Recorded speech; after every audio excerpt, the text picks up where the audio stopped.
Sabi ko na, ayokong pumila sa mga kainan but here I am, playing with those memories again. Charet. Dito yan sa kahabaan ng Mother Ignacia Street, Quezon City, at yung kahabaan na yan, Timog Avenue naman yan. Tapat ng kainan, yung gilid ng Burger King. At ang kumumbinsi sa akin pumila, walang iba, kundi siya.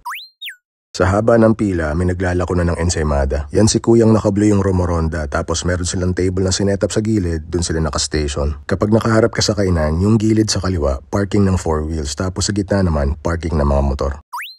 Literal na ito kas 30 minutes sa pila bago namin naabot yung bangketa kung saan o-order ka na. Yung tagal at haba ng pila nakadepende sa kung gaano kabilis o-order yung mga nauna sa'yo. Yung Mr. Overload ang kinuha ko. Sa mga vlog na napanood ko may kasamang pata to. Pero nung gabing yan ako na yung bumili, wala na raw. Sabi nung kuya nung tanungin ko kung bakit wala ng pata, mahirap daw lutuin kaya tinanggal na nila. Gets ko si kuya doon lalo na laging maraming tao pero sana pinalitan nyo na lang pakonsuelo. Sana nagdagdag kayo ng ibang item to compensate o kaya binawasan nyo yung presyo. In my humble opinion, para yung customer, hindi dehado. Yan naman yung iba pang mga ino-offer nila. Ito yung sitwasyon sa harapan pagdating mo ron. Sasabihin mo kung ano order mo tapos i-assemble nila. Each station, kanya-kanyang toka. Yan si kuya sa sangkalan, walang ginawa kundi mag-guide ng bagnet at bituka. Yung katabi naman yan, taga-timbang ng mga laman na isasama. Tiyempo na naabutan namin sila na nagsali ng sabaw kasi naubusan na. Si producer, classic pares yung kinuha niya yung tig 120. Yung orders namin parehong unli sabaw, unli taba, unli kanin. Yung pares mami, soup lang ang unli, hindi yung noodles. Wala rin kasamang kanin, kaya extra ka kung sakaling mabitin. Hindi ko natanong kung mas marami ba yung bituka at bagnet pag in-order mo siya ng separate. Yung tipong add-on ba? Pero dun pa lang sa cashier, pwede ka na magpadagdag ng taba hanggang malula. Yan lahat ang inabot, tapos bibigyan ka ng stub para sa drink. Iaabot mo kay kuya, bibigyan ka niya ng drink, tapos pwede na lumarga.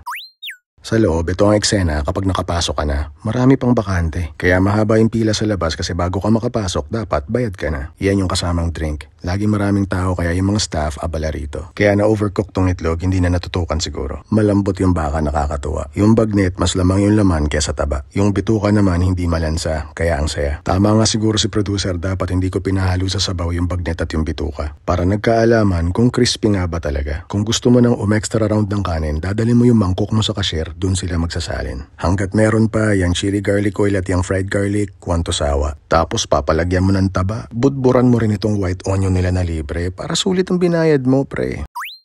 Ang tanong, yung mismong pares, masarap ba? Decente siya. Standard kumbaga. In my humble opinion, hindi ka mapapawaw sa sarap pero makakain mo pa rin kasi hindi naman balatuba yung pagkakagawa. Tama na ang masarap, depende sa dila. Pero kung marami ka ng paresang nalapagan, ako'y iyong maiintindihan. Saan ba angat tong Mr. Pares? Siyempre, sa bentahe niya na maraming unli. Kung gusto mong tumangke, this is the place to be. Unli rice, sabaw at taba. Diba, hindi na masama. Lalo na kung yung pagpila ng 30 minutes, merong kantsaga. Yung Mr. Overload, uulitin mo pa ba? Baka hindi na. Hindi rin naman kasi ako mahilig sa bituka. Tsaka kulang na rin, wala nang pata. Pasintabi, alam ko na may kanya-kanya tayong arte. Ako, yung kryptonite ko talaga, yung mahabang pila. Kaya kung mahaba pa pila nito, baka hindi na kami magkita. Kasi yung mga makakain mo rito, hindi ka naman mapapamura sa nyarap!